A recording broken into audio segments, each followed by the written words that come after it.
Praise the Lord.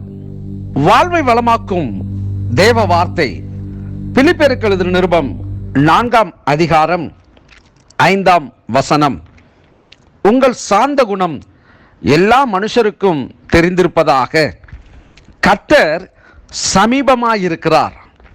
ஆம் பிரியமானவர்களே, அப்போஸ்தலனாகிய பவுல் பிலிப்பியர் சபையை பார்த்து சொல்கிறார், உங்கள் சாந்த குணம் எல்லா மனுஷருக்கும் தெரிந்திருப்பதாக, கர்த்தர் சமீபமாயிருக்கிறார். இந்த வார்த்தையை கேட்கிற பொழுது, இவைகளை வாசிக்கிற பொழுது இருதயத்திலே ஒரு நெரடல். ஏன் அப்படி சொல்கிறேன் என்று சொன்னால், சில நேரங்களிலே நாம் நம்முடைய அமைதியை நாமே கெடுத்து விடுகிறோம், அல்லது நம்மை சூழ்ந்திருக்கிற மனுஷர்களாலும் நம்முடைய குடும்பத்தினராலும் சில நேரங்களிலே கூட இப்படிப்பட்ட நிலைகளை நாம் அடைந்து விடுகிறவர்களாய் இருக்கிறோம். எல்லா நிலைகளிலேயும் மனிதனுடைய குணம் ஒரே மாதிரியாக இருப்பது இல்லை. சில நேரங்களிலே கவலைகளினாலும், சில நேரங்களிலே சோர்வுகளினாலும், சில நேரங்களிலே மகிழ்ச்சியினாலும், சில நேரங்களிலே மிகுந்த உற்சாகத்துடனும் காணப்படுவது இயல்பு. ஆனால் இங்கே நம்முடைய சாந்த குணம் எல்லா மனுஷருக்கும் தெரிந்திருப்பதாக என்று பவுல் குறிப்பிடுகிறார். இதை சற்று ஆராய்ந்து பார்க்க வேண்டும். கிறிஸ்து எப்படி அவர் மலை பிரசங்கத்தில் ஒவ்வொரு காரியங்களை அவர் அங்கே பதிவிட்டிருக்கிறாரோ, இரக்கமுள்ளவர்கள் பாக்கியவான்கள், துயரப்படுகிறவர்கள் பாக்கியவான்கள், இப்படியெல்லாம் அந்த பாக்கியவான்கள் என்று சொல்லி, ஆவியில் எளிமை உள்ளவர்கள் பாக்கியவான்கள், எப்படியெல்லாம் அவர் சொல்லியிருக்கிறார் அல்லவா. சொல்லி கொடுத்தவர் நமக்கு, நாம் அதன்படி நடக்க வேண்டும் என்பதையும் அவர் விரும்புகிறார். நாம் வாழ்கிற பகுதிகளிலே அல்லது செயல்படுத்துகிற ஊழிய ஸ்தலங்களிலே நாம் மற்றவர்களோட போட்டியிடுகிறவர்களாய் இராதபடிக்கு நம்முடைய நிலைகளிலே நாம் சாந்த குணம் உள்ளவர்களாக காணப்பட வேண்டும். இப்பொழுது பார்ப்பது மிகவும் அரிதாய் இருக்கிறது என்றுதான் என்னால் சொல்ல முடிகிறது. சில நேரங்களிலே இருதயத்தின் வேதனைகள், மனுஷர்கள் செய்த இடையூறுகள், இவைகளை பார்க்கிற பொழுது அப்படியே நம்முடைய மாம்சம் அப்படியே எழும்பும். அப்படியே என்ன பண்ணலாம், ஏது பண்ணலாம், இப்படி ஆயிடுச்சு, இப்படி பண்ணிட்டாங்க அப்படின்னு. ஆனால் தேவனுடைய வார்த்தையை தியானிக்கிற பொழுது அவைகளின் ஆழத்திற்குள்ளே நாம் கடந்து போகிற பொழுது இனம் புரியாத ஒரு தேவ சமாதானம் நம்மத்திலே அது கடந்து வரும். அப்படிப்பட்ட நிலைகளை நாம் அனுபவிக்கக்கூடியவர்களாய் காணப்பட வேண்டும். அந்த சாந்தம் நம்முடைய இருதயத்தை சாந்தப்படுத்த வேண்டும். நம்முடைய ஆவி, ஆத்துமா, சரீரத்தை சாந்தப்படுத்த வேண்டும். நம்முடைய சரீர மாம்சத்தில் எழும்பாதபடிக்கு, தன்னுடைய சுய முயற்சியினாலே நாம் எழும்பாதபடிக்கு கர்த்தருக்கு நம்மை ஒப்பு கொடுத்து, அவருடைய சுபாவம், அவருடைய சிந்தை, அவருடைய சாந்தம் அவரை சிலுவையில் அறைவதற்கு அழைத்து செல்கிற வேளையிலே அங்கே அதற்கு முன்பதாய் ஜட்ஜ்மெண்ட், அதாவது அந்த அவருடைய காரியங்களிலே தண்டனை தீர்க்கும்படி பிளாத்தினிடத்தில் அழைத்து கொண்ட பொழுது, இந்த மனுஷனிடத்தில் நான் ஒரு குற்றமும் காணவில்லையே என்று சொல்லி அந்த மனுஷன் அப்படியாய் சொல்லுகிறான்.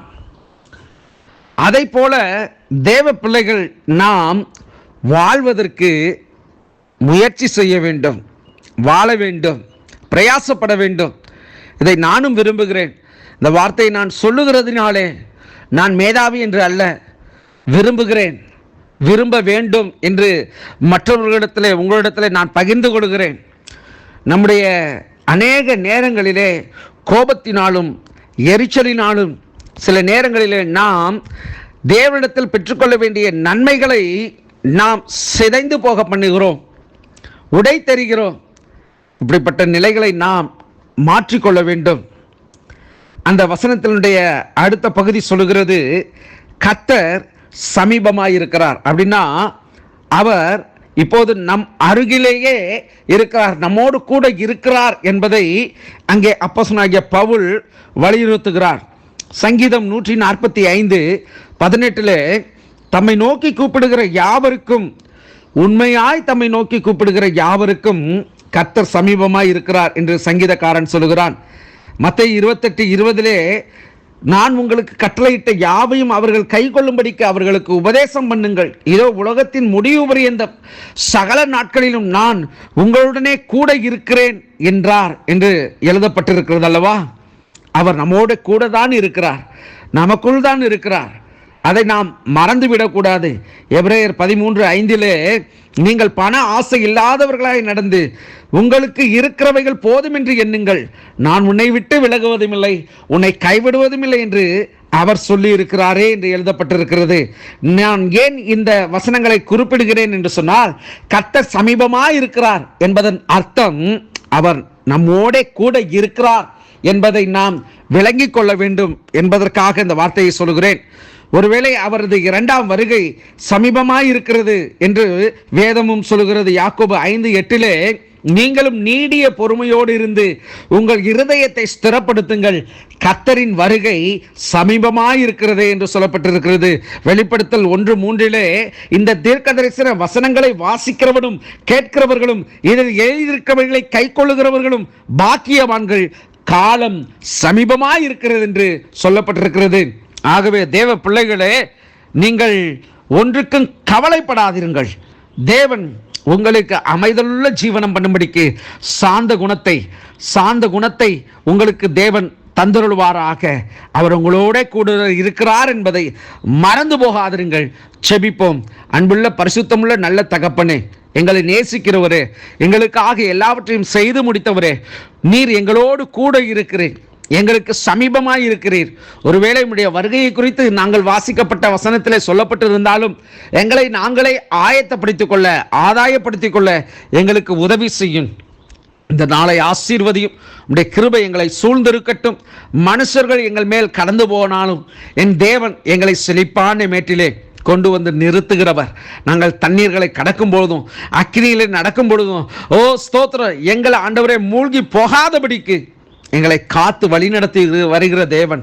ஆண்டவரே, பலவீனத்தினாலே, வியாதியினாலே, தரித்திரத்தினாலே, வறுமையினாலே, கஷ்டத்தினாலே, கண்ணீரினாலே வாழ்ந்து கொண்டிருக்கிற யாராக இருந்தாலும் இப்பொழுது எங்களுடைய கண்ணீர்களையும் வேதனைகளையும் ஆண்டவரே வியாதிகளையும் கொடிய நோய்களையும் சிலுவையிலே நீ சுமந்து தீர்த்தீர் என்பதை நாங்கள் விசுவாசிக்கிறபடினாலே எங்களுக்காக நீர் அற்புதங்களை செய்து விட்டதற்காக நன்றி செலுத்துகிறோம்.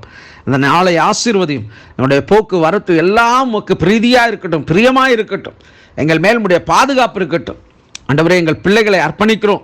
எங்கள் பிள்ளைகள் ஒவ்வொருவரும் கர்த்தரால் போதிக்கப்பட்டிருப்பார்களாக என்றபடி அப்படியாய் வளர உதவி செய்யும். உன்னுடைய தேவைகளை சந்தியும், உன்னுடைய விருப்ப வாஞ்சைகளை நிறைவேற்றும்.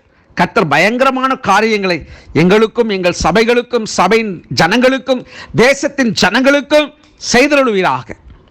அர்ப்பணிக்கிறேன் இயேசுவின் நாமத்தில் பிதாவே. ஆமேன், ஆமேன். God bless you.